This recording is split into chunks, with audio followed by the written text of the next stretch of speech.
Hello YouTube! Welcome to week 2 of my series where I try to beat all of Honkai Star Rail endgame in 1 month. Quick recap of last week, we started this account, pulled Himiko from the starter banner, hit Trailblaze level 51, pulled Himiko's signature from the standard banner pity, and then accumulated 30,000 Stellar Jade through various quests and events. Now it's time to use it. From my previous free-to-play projects, I know that I will have enough Stellar Jade for 6 pities, or 3 guaranteed raid-ups. We will pull Fei Xiao and Robin for our first 2 pulls, which will also give us Mose for the follow-up team and Luca for the Super Break team so we can kill Aventurine. Then, at the end of the month, we will use our 3rd guaranteed pull for Lingsha to help the Super Break team. Let's start pulling with Fei Xiao. We pick up Luca and Mose fairly early on, and then after 77 pulls we lose the 50-50 to Bailu. Unfortunately, without a cleanse, Bailu is useless to us, but after 36 more pulls we get the pleasant surprise of an early Fei Xiao. Now let's go for Robin. We pick up some more Mose Eidolons and a clutch dance that we can put on Harmony main character. And after 76 total pulls, we win the 50-50 for Robin. At this point we have our Fei Xiao and Robin, but Luca is only E2 and Mose is E3. Our original plan was that we would lose those 50-50s. So now that we're ahead of schedule in our Jade economy and I want to use that advantage to get more Eidolons. We use the rest of our Jade to pick up E4 Mose. Then I go and finish the current event to get March's E6, and finish up the content in Penacony to get the Harmony main character to E6 as well. This refuels our Stellar Jade, and we can pull again. Now, if you thought that our pulls were good so far, sit down, because they're about to get crazy. I'm not joking that I did a single pull, and we won the early Robin to bring her to E1. Obviously, at this point we've hacked the Hoyoverse servers, so let's keep pushing our luck. The very next pull, we get an insanely early Bronya. Then another copy of Dance, then E5 Mose, and then E6 Mose and another copy of Dance, bringing us to S3.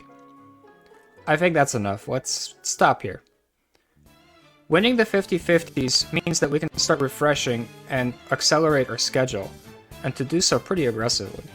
I thought I would need to farm trace materials at this point, but we're able to cap out most of our traces easily because the actual bottleneck turns out to be the Echo of War materials.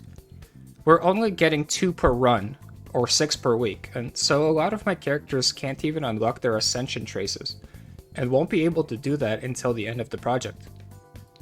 Not needing to farm traces, however, means that we can farm up some basic relics, which is enough to start the endgame. We need to do Pure Fiction first to get our copy of Lynx. Pure Fiction 1 dies instantly, so I will show you Pure Fiction 2. On the Super Break side, Himiko is a monster, and does exactly what we wanted from her when we pulled her on the starter banner. The Fei Xiao side does fine, but I'm starting to see a problem with Mose in Pure Fiction. The enemies dying instantly means that he doesn't get a lot of value from his skills follow-ups, and it also means he ends up being fairly skill point hungry as he doesn't always regenerate the skill point. I'm sure we could min-max the rest of this run to get that last star, but that's not worth doing right now. For now, I want to test something in Pure Fiction 3. I want to see if we can solve the skill point problem with Mose by having March and Mose switch teams. It does feel better to have March on the Fei Xiao side, as the skill point economy is now more balanced, and Fei Xiao is getting ult charges more reliably, I think. Mose also feels better on the Super Break side, as that team is generally skill point positive, and he's able to use those skill points effectively to push the waves faster. Right now the result's not great, just enough for a 1 star, but Pure Fiction 3 and 4 both have lightning stages, and I want to see how well this setup works once we have proper relics next week. If we're still having problems, I have one more idea, which is to level up Herda and play her with Fei Xiao. Now that we have Lynx, let's do Apocalyptic Shadow. This AS is rotating right now, so we want to get in there and maybe just snipe some resources before it leaves. AS1 dies way too fast, so I'm showing you AS2 again.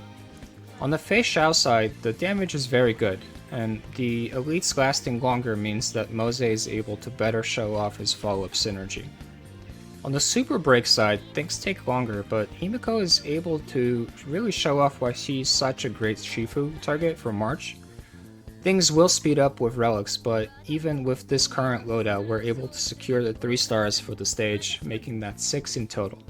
I'll briefly show you what happens when we try pushing Apocalyptic Shadow 3. Basically, it doesn't go well. The damage from Fei Xiao is actually decent, but that's expected.